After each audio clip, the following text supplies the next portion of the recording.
Support for the show comes from Carolina Forward, a nonpartisan organization dedicated to building a more equitable, democratic, and prosperous North Carolina.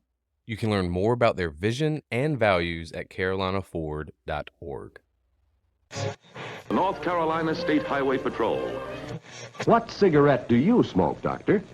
A contributing factor to our juvenile delinquency of today. Rock and roll has got to go. And welcome back to the Hometown Holler. I'm Daniel Ayers. And I'm Quinn Ray.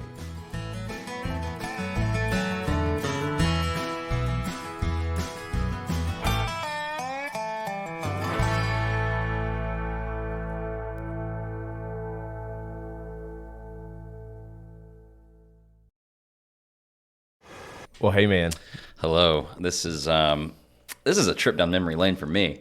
A couple weeks ago, actually about a month ago today, I was reading news about the new PFAS regulations. That's right. And I was excited to see that. Back before the pandemic and way back in 2019, I was on the Pittsburgh Mayor's Water Quality Task Force. Look at you. Yeah, well, I mean, I I don't want to brag, but I took minutes for one of the meetings. So PFAS pollution has been something that I've been following with interest for a while, and it was really exciting to see finally some movement. Mm-hmm. Big part of that is thanks to Michael Regan, who's head of the EPA from North Carolina.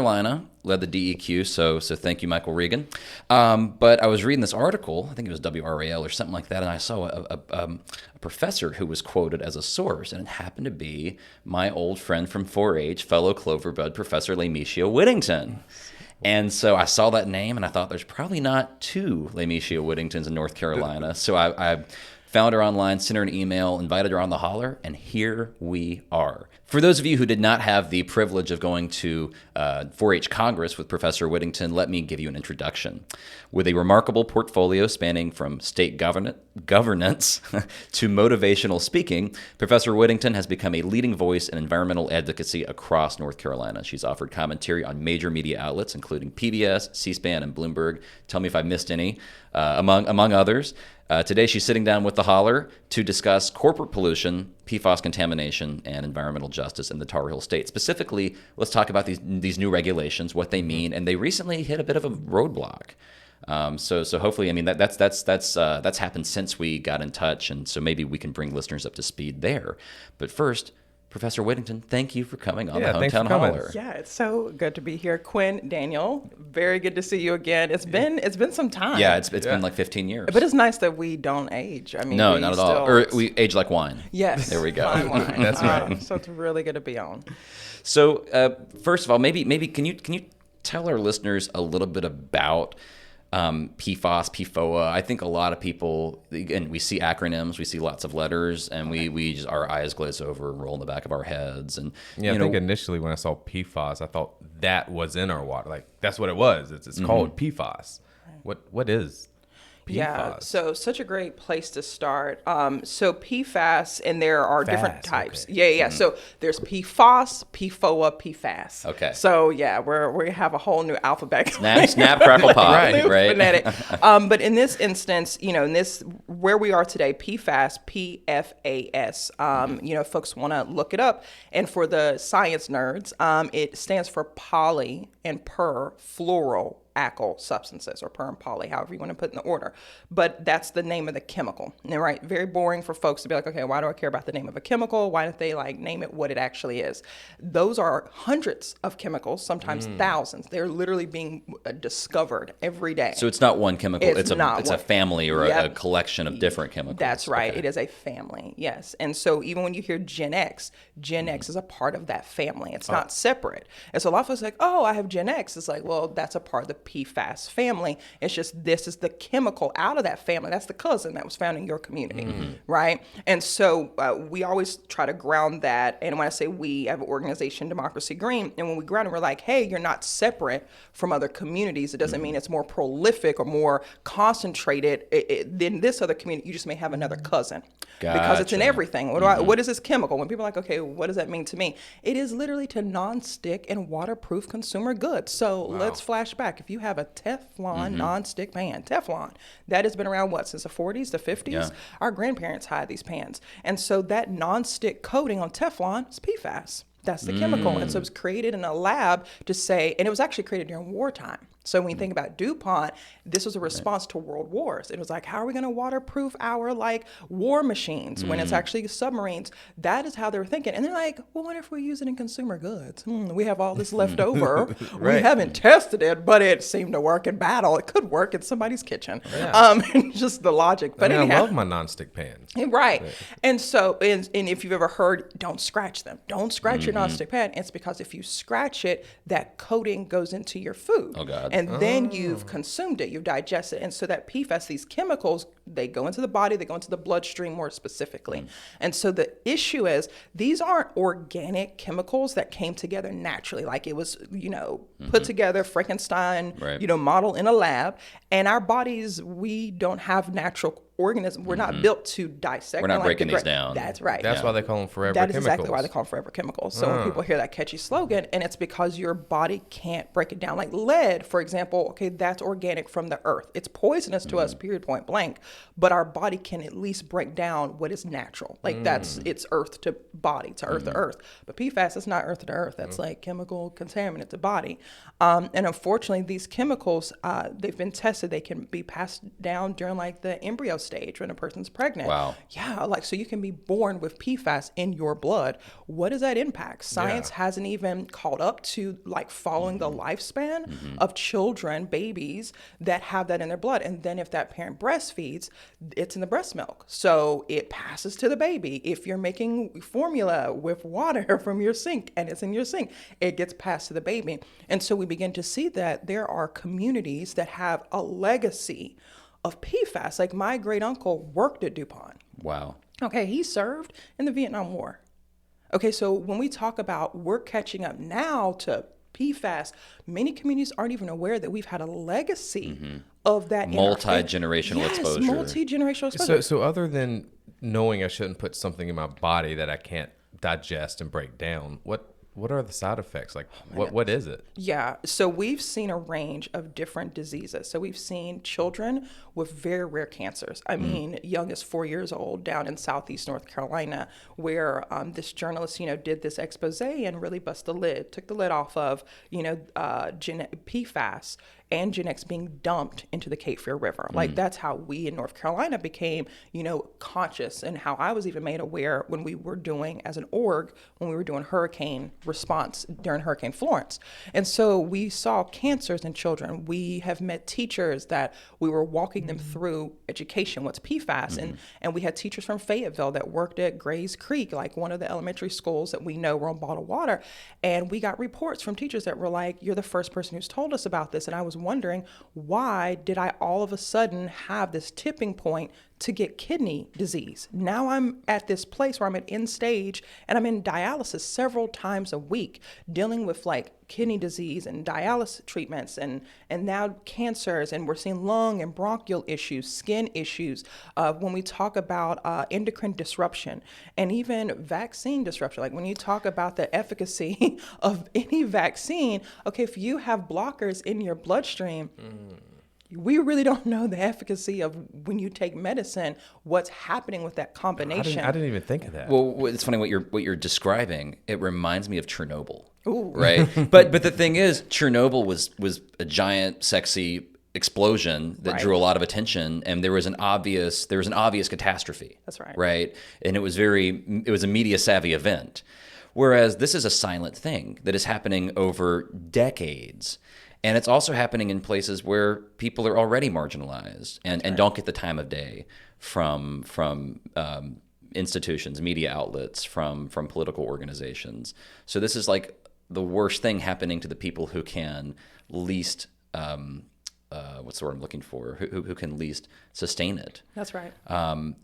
So I guess there's two things that I want to pursue. One, I want to get into accountability, but I also want to get into like how is this even possible? Because we know that these chemicals are toxic. We know that they are dangerous and harmful to humans.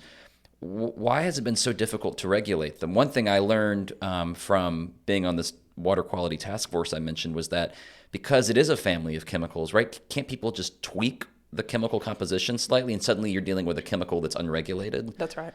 So it's like, okay, well, they've regulated this chemical, but let's just alter the composition of it slightly so we have a I guess chemical. technically what is a new chemical that is unregulated. Right. But also, and I'm scratching like the Teflon surface. Exactly, yeah, I'm scratching that Teflon surface of my memory. But isn't there, because there's much more comprehensive regulations in Europe, right? Like this is not an issue that Europe has, and there's a difference in how we regulate toxic chemicals. And you're not, so you know, help refresh my memory. What is that difference? What does Europe do that we don't do and should be doing? Can I just like appreciate your level of like research? Oh, finally. Like, see, Quinn, somebody finally. We try to read. We try to do our homework. Yeah, Really? in fact, I had to learn how to read for this podcast. Okay. Yeah. You started with the hard stuff, Yeah, so everything else is downstream from here. Well, thank you. I mean, everything you're saying, and I'll kind of begin to bundle and unpack because you have gotten to the nexus of, okay, why is there lack of corporate accountability? And so we can't, and here goes the professor hat, we can't remove the historical ground and the framework by which the nation was built, and that is what's sustaining this response to corporate negligence, right? And so when we talk about, and we got to back up a little bit, y'all, when we talk about the institution of U.S. chattel slavery, that was actually the introduction of corporate structure. People think about plantation, but I tell my students it's plantation to corporation. There's a reason it rhymes, bars. So when we talk about that, well, it's also tied in with the insurance industry, That's right? right. And the textile industry, right? Yes. Because all of those materials made by slave labor didn't stay in the South. They went to the northern factories, northern insurance companies are insuring. So yeah, I mean that's and the stocks and all that right. the North benefited from. And so we were Systematic fuckery. Yes, I like that, SF. And so when we talk about that's going to be a new slogan. not San Francisco anymore. Not San Francisco. We love San Francisco. Not San Francisco. Oh, I don't know if we love San Francisco. But we Yeah, sure. But when we talk about, the United States was actually a global leader in cotton, and we were called King Cotton, but that wasn't the only plantation, was the agriculture. To your point, there were also enslaved hands that had to manufacture what was then harvested. It was then made into products. They didn't magically get paid. But we begin to see the manufacturing plantation becomes the manufacturing industry, right? We see the industrial plantation becomes the industrial corporation. And so because we were built in a framework of extraction, and so that's why we saw this explosion of extreme extraction that devastated not only the land in slavery, there's thousands of acres that still can't be used. Like the soil has been destroyed in the U.S. South. That continued as a practice during the World Wars when we went into the late 1930s and 1940s, where the U.S. EPA did not exist. Right. There were no federal agencies at that time that regulated that extraction. So that practice of extract, commodification, it went into overdrive because of the war. It was like, we have to win. Right. And so it was a response to those hundreds of years of impact to the actual earth and the people. And then the wars were like, oh, if we don't do something, because DuPont was manufacturing, they're one of the many corporations. That's who we're talking about today because they're the legacy of PFAS, but there were many others. And so the US EPA, and we call these command and control laws, which is what I teach at State. And so those command and control laws were finally, we need an agency to command and to control your usage, how much air pollution, how much air emissions you're doing, how much discharge, meaning pouring it into the water, pouring it into the air, whatever you're creating, you're going to have to tell us what you're putting out to the air. But because that is following the corporate extraction and the corporate just overuse, we're catching up. So even our agencies, US EPA, it's new compared to the United States. So it is a big deal to see an administrator from North Carolina, from Goldsboro, so from the rural, South, went to an HBCU, Historically Black College University, A&T.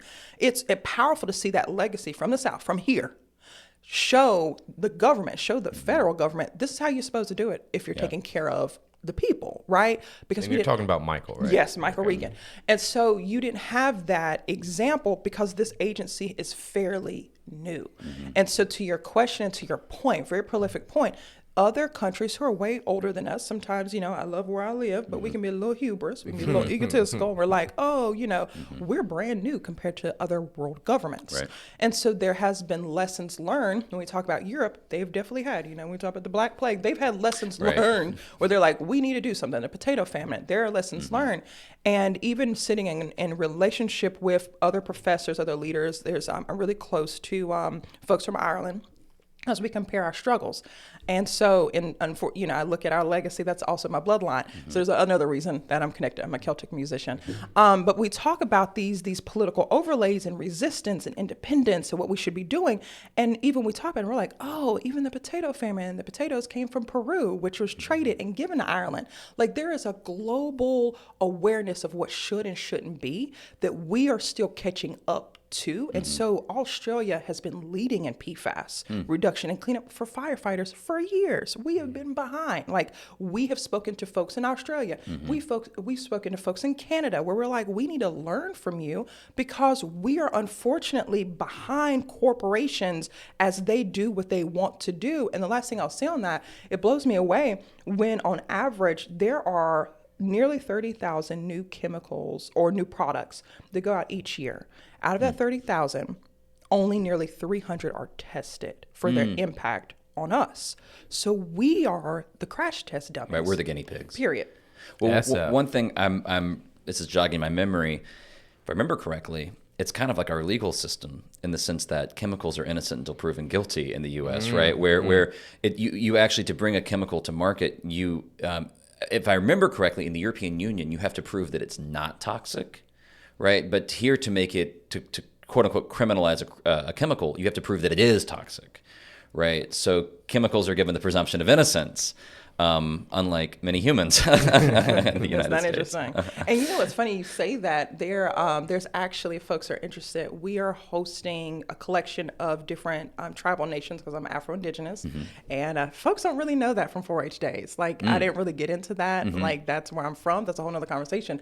But on June 1st in Alamance County, Haw River, I want to invite y'all, we are holding the first ever Nations Indigenous-led tribunal where we are introducing the rights of nature to push the General Assembly, but we're actually holding an entire actual legal process against the Mountain Valley Pipeline. Here in Alamance County. Oh, so you know Crystal Cavalier. Yes, you must know Crystal. That's exactly, Yeah. So Crystal's like, can you be a judge? So I'll be one of the judges. So very proud to be one of those on the panel.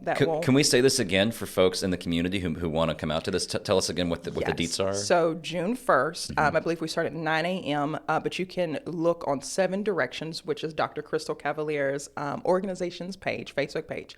But we'll be at Haw River State Park, June 1st. I believe we start at 9 a.m. And it goes through all day. And so we'll be there conducting an actual rights of nature tribunal, which is a actual court government system that operates under indigenous law. Wow, that's super cool. Yeah, and I believe, blast it. and I think Haw River State Park is technically, I think it's in Guilford County. I think it's in Brown Summit, right? Yeah, it is in Brown Summit. I mean, we can temporarily annex it for Alamance County Okay. for the purposes of this event. But that's awesome. Cool. So folks, June 1st, head to Brown Summit, and that just, on so many levels is going to be a cool event. Yeah.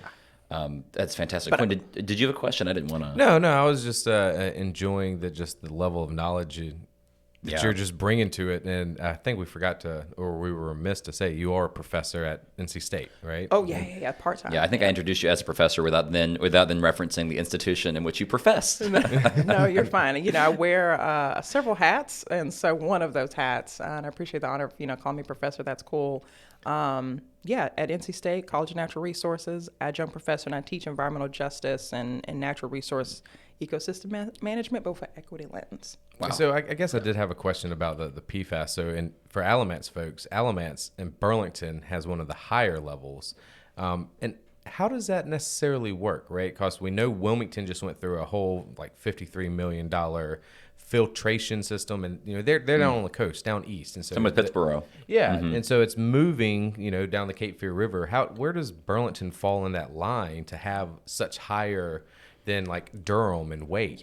Yeah, and I just appreciate you grounding the severity of what is concentrated in the water here, because as I was mentioning earlier, folks will say, oh, Gen X, and that's where the emphasis is because Gen X was found in Wilmington, but then it's kind of the silencing and erasure of other communities that over 90 to 99% of all people have PFAS in our bloodstream. And we know all of us don't live in Wilmington. Wait, what? Right. Oh, yeah, 98 to 99% of all people have PFAS. Wow. Yeah, in this nation. And so, to your That's point. practically everybody. Wow. That's That's not making my spider skills. Yeah. It's not. No. I'm a comic book fan, so I'm sitting over here envisioning a Marvel over DC. But anyway, so we won't I get was into a that. Marvel too. Okay. But when we talk about why, we have to trail upstream. There's a few reasons. We talk about manufacturers. If you have airports, okay, if you have fire stations, it's in the fire foam, AFFF foam, AFF foam. So you have communities that are living near these fire stations, living near any small airports, large airports, doesn't matter the size. Okay, there's PFAS that comes from not only the emissions in the runoff from the foam, when they use that, there's also air emissions. And so when you look at Burlington and being a manufacturer, how many years did they manufacture maybe products or goods that went to wartime service? How many manufacture goods that are waterproof, that are stain repellent? Western I was Electric. Western Electric, man. We had a giant facility here. It was a giant like industrial complex that was used for wartime production. And in fact, the Burlington City Council is right now trying to figure out. They're extracting some soil slowly. Okay, that's good to know. It's a start. You said that in just the light bulb. I think for both of us, we were just like Western Electric. It's here. So I'll have to add that to my research as far as like tracking different historical corporations. But that's one of the main reasons is when you look at, and I'm from a rural area in Western North Carolina, the bedrock of our community, is always small businesses. My mom was a small business owner, and so, but we understand, like my parents met at Haynes Manufacturing. Like even though we come from agriculture, we were farmers. My grandmother worked in the medical industry. Textiles were a big thing in our rural community. Very similar. But what we're now catching up to your point, there are so many communities like Burlington that what was the runoff from those companies? If you worked at Haynes and you were putting together T-shirts, if any of that had any stain, water repellent, resistant, and if your material, you talk about farm workers, you talk about folks who work in like case farms, like back home, where they're working with poultry production. All right, depending on what their wares is, if you have PFAS in any of those materials, any of what you're wearing, your protection, a lot of folks don't even realize that there's PFAS in hospital rooms. It's the wax on the floors. When we're looking at these numbers, like in Burlington, how is it measured? So like WRAL did a home test study, and they found that Burlington had 41 something or another. What is that measurement? What does it mean? Is it parts per billion or something? Yeah, so you have PPT and PPB, and so we do, parts per trillion. How many parts of this chemical is in this amount of water? So how many parts per trillion? When we talk about like the whole gallon count, it's how many drops. And so, I won't feign to be a scientist and know the science of that. Kudos to them that do that process. But when you identify, you have to not only test and sample the water to see what traces are in the water and see, again, percentage-wise, does it go over that 41 parts PPT. You also, then there's a second type of test where this is something that we've been really, my organization, we actually do water tests, and we work with scientists to do that on behalf of communities for free. And so in addition to that, we're also working on helping folks with blood testing. There's already a study that NC State has been conducting for years, and we helped to bring that study. They were already in Wilmington, but we brought them over to Brunswick County because we were like, hey, Brunswick is actually number one county, or was, in the entire nation for PFAS. So you have New Hanover, who rightfully so, we've worked in that area with other organizations. But why is Brunswick number one in the county? And most of the county doesn't even know, right? And so we, introduced this concept of blood testing. And so that's to see how much is in the actual person. So the parts per trillion, that's what's in your water. But you also want to make sure that if you are interested in testing your own direct impact and understanding your own health implications, it is to also get your blood tested. And labs aren't just ready and accessible for folks. It is expensive. We now have, state lab that's catching up to that science and doing work. We have, again, the NC State Gen X study. They're doing that. That's a focus study. So we don't have many labs, but hopefully that'll change. And when we talk about, we were talking about this just a few minutes ago about following the corporations, well, that means the science is also following the policy because there's no standard that says you have to test and tell us, like you said, prove it isn't toxic. Right. Well, if you had to prove it wasn't toxic, you would have to do the science. Right. But because we don't have the science. It's hidden. And there's a reason it's hidden, so you can get away with it, right? And make as much money as you can and then peace out. That's why we saw what you said earlier, like, Daniel, is this conversion of, all you have to do is just change one ingredient in this chemical and it's a new chemical. That's why we have PFOA.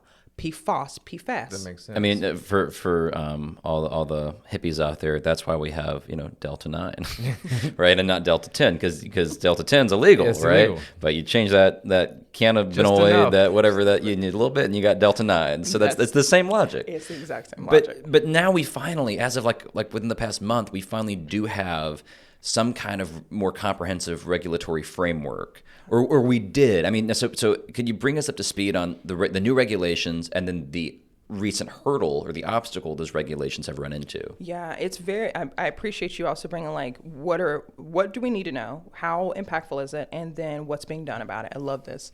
And so to get to, we now have drinking water standards for the first time in the history of our nation for PFAS, and how we got there. And that's go. So when folks are like, okay, what does that mean, drinking water standards? Okay, this is for folks who are on municipal water and county water, city water. It isn't for folks on well. Okay, that's one of our priority populations because they're not always protected in policy, and that's a deeper rabbit hole that is very concerning. Because they're not piped into the public infrastructure. That's right. And so, of course, when you're not and you're really considered off the grid, you're like, pick yourself up by your bootstraps. I was about to say that. You really? Yeah. He loves saying that. Oh, really? It's so good. Yes. Tells me that every day. Daniel, you just got to pick yourself up by your own bootstraps. No. That's the vibes. And so that's what you see. So this drinking water standard is powerful. It's prolific for folks that are, receiving water from over 66,000 water treatment plants. And so that's what the rule is saying. It's saying, hey, all 66,000, that's across the entire nation. Okay, every state, you have to now upgrade your technology to filter out these chemicals. So I can't just give everybody a Brita filter and everything's good to go? So I love how you're like, let's just make it simple, right? Yeah. And so, and I can even say our organization provides free 0 water filter pitchers for every community we go into. Like we've had to fill the gap. That's dope. Thank you. We've been working on this PFAS issue since 2018, and we're one of the main groups.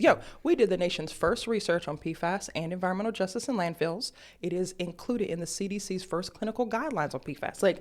So this is why Bloomberg's calling you. Exactly. You're pioneering. You're doing the Lord's work before anybody else. Yes. It's super cool though. I mean, I really do feel special that we have an actual environmental justice pioneer on the No Holler. doubt. I appreciate that. I appreciate that. And so it's powerful to know that we have scored these standards for drinking water.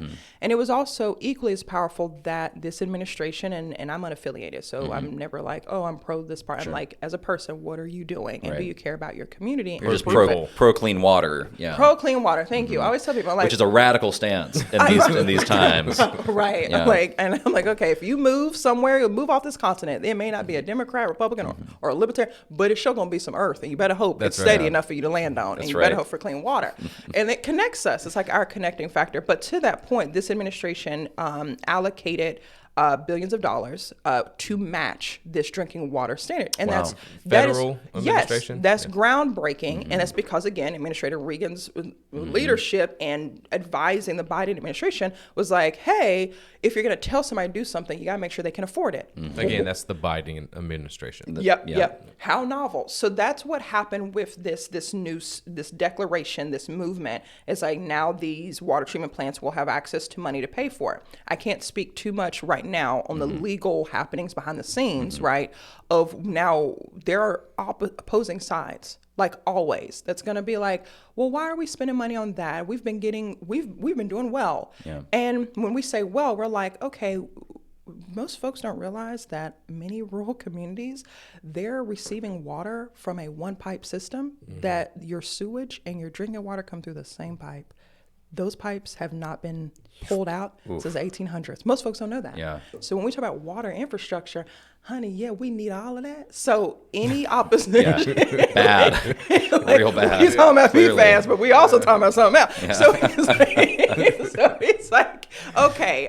So there's, there are going to be challenges to obviously move money to something that has never received money, and you're going to always see that when this set of precedents. But because it's set a precedence, that means there isn't something else to follow. That, we know how to move money easily. Let's move to these bank accounts. All of this is You're going to manage it. It's brand new. So we are all in history-making moments for our own country to say, y'all are brand new to this, and all of us can inform your strategies because you're not good at this yet. We're brand new at learning about it, but the PFAS is not brand new. That's correct. Right? Okay. Just this actual... Just the response. Taking it seriously and responding to it That's in a meaningful way. before we move Yeah. more, can we still not just use a Brita filter? Okay, I do want to break down. So Brita filter. We're does not being sponsored by Brita. We promise. we're This not. is not but just yeah. for people at home, Yeah. because I actually asked Daniel this morning. I was Well, like, I filter my water at home, and he's like, no, yeah, that's not the same. In Pittsburgh, I had to, so the NSF, the National Science Foundation, has different filtration standards. So, and then even for Brita, if you look on the box, it'll probably say NSF certified for a certain standard.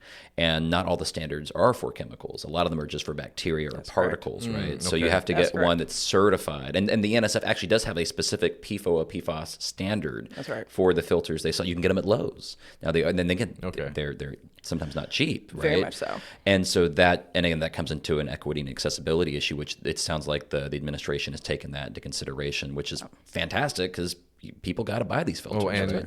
Professor Whittington's org gives Yeah. out free. That's right. And I want to put that plug in. Like, we actually Democracy Green conducts community workshops. So like last year, we trained over 500 community leaders in Brunswick County alone on the very question you had. Brita filter does not filter out PFAS, that it makes your water taste great, crisp. It does not filter or separate the PFAS out the water. You actually need something that has like a carbon filter. You need to Like be able to... activated charcoal? Yes. Maybe? Yes. Reverse osmosis? Yes, absolutely. Yeah, yes, okay. the best. So activated charcoal is great. But you have scales. Mm-hmm. And so you reverse osmosis, and really, just to kind of put that in plain terms, you have to literally have a system that reverses the chemical and pushes it in opposite direction. It can't kill it. It can't remove it. It has to separate it. And so you have to have, to your point, you have to have a filter. So Zero Water Filter Pitcher, which you can get on Amazon, has been, a more affordable pitcher that it looks like a Brita. Cool. But it's the brand that actually does target certain PFAS. We'll put a and link lead. on our website Yeah, we so can do people that. can buy those. Absolutely. And, again, we're not sponsored or Yeah, doing yeah. it, but yes, they are a good alternative. And to the other point, folks will say, hey, we recommend when people come to our workshops, we actually teach people how to do point filtration. And so that means you can put Amazon.com is great, but there are other websites as well where you can literally just put filters on your faucets, like individual, screw your faucet, put a filter on, put it on your not just your faucet, your shower head. So you can go through your house and install filters that are easy and manageable, so you don't have to keep calling people out to do That's that. No awesome. You plumber. can continue to brush your teeth in the shower. That's Daniel. yes. That's how I start and end every day. 2 showers a day, brushing teeth, and both of them. No, just It's just listeners. efficiency. Yeah, exactly. My teeth have never been whiter. Well, we're coming up on time. We need to wrap up, but this has been. I mean, we honestly could go on for a long time talking about this, and I want to hear more about the Celtic musicianship that you bring to the table.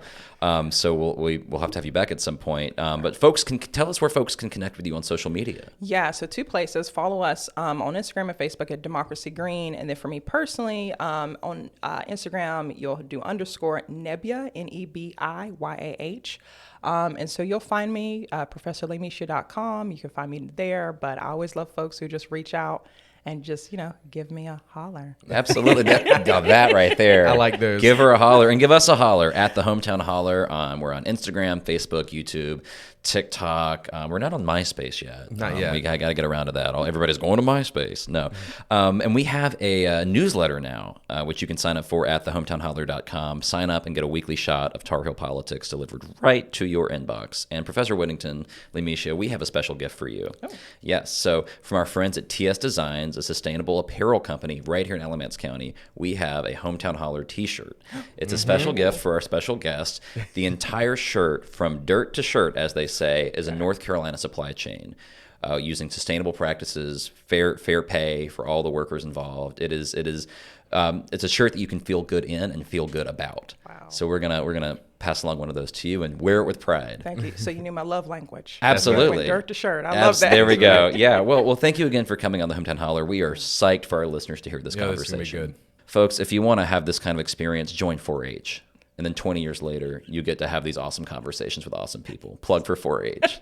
All right. Take care, y'all. Bye.